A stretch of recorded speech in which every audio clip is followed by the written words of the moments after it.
going on? Caden Cleveland here with the Oklahoma Senate, and you're joining us for another episode of Budget Breakdown. Of course, just like every week, with our Appropriations Chair, Senator Roger Thompson. Good morning. Good to see you. Yeah, absolutely. Thank you for having us up here. I know your schedule is crazy. We're getting towards the end of session, and just budget negotiations are still going on. Now, just to kind of jump off of something we talked about last week, you mentioned that we were about 90% done with the budgeting process so far, with the agreement with the Senate, the House, and the governor, and everybody being on the same page. So today, what I was hoping you could walk us through is that 10% that's still being kind of, formulated and worked on. And so I'll kind of turn over to you there and let you kind of walk us through that, if that's all right. Absolutely. Glad to have you back. Absolutely.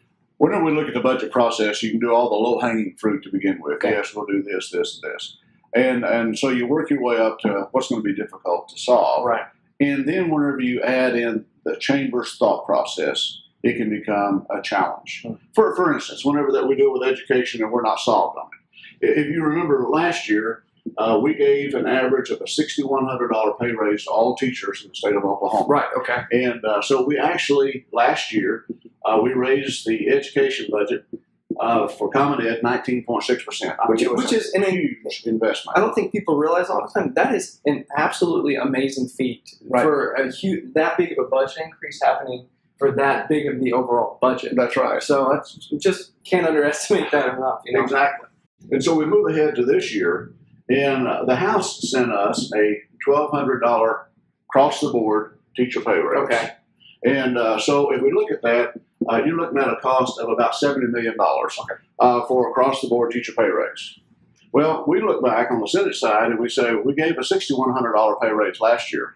What we're hearing from our teachers, what we're hearing from our administrators is that we want the money in the classroom and not to the teacher pay raise. Our teachers contacting us and said, thank you for the raise you gave us last year, but we really need money this year in the classroom. And so we put it into the formula.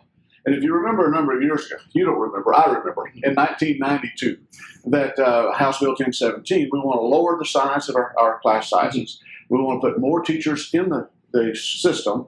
We want to make sure that we have the teacher aides to be able to teach the students. Right. They can't do that unless we put more money into the classroom. Right, absolutely. And so whenever that we look at the Senate then, the Senate says, hey, we're for common education. We want to put more than just the $70 million. But we want every dollar to go into the classroom. Wow. Okay. And then allow that local school board to make the decision. They want to hire extra teachers. They want to lower class size. They want to hire teacher aides. That's exactly where they're going to be.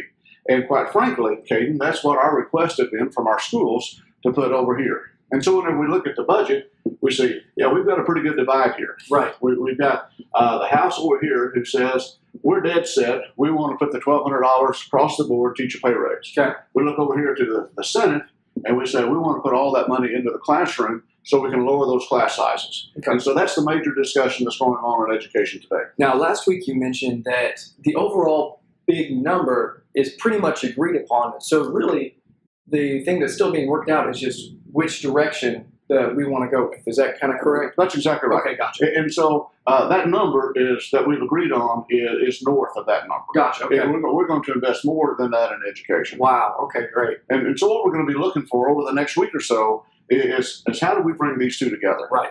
And remember, we have to pass a budget. Right. And to pass a budget, I need votes on the Senate side. I need a majority of 548 members. Right. Chairman Wallace needs votes on the House side. He needs a majority of his 101 members to be able to do that. And so we are both organic on both sides. But I'm telling you, on the Senate side, we are firm that we want the money into the classroom. Oh, okay. Well, perfect explanation. So that's the last little bit, bit of hurdles it's trying to be, jumped over as the budgeting process kind of continues. Is that correct? Yeah, that's exactly right. Awesome.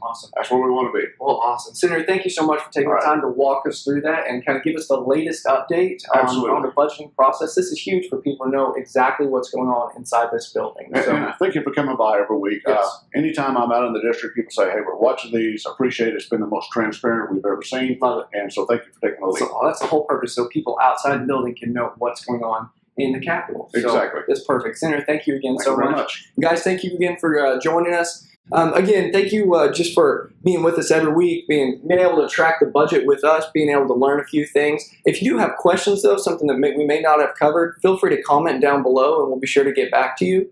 Senator Thompson, anything else? That's it. Awesome. Well, hey, we'll let you get back to work. I'm sure you're headed right to another budget meeting. So On my way. Yeah. But thanks for stopping by. Absolutely. Guys, thank you so much. We'll let him get on the run, and we'll see you next week. Bye.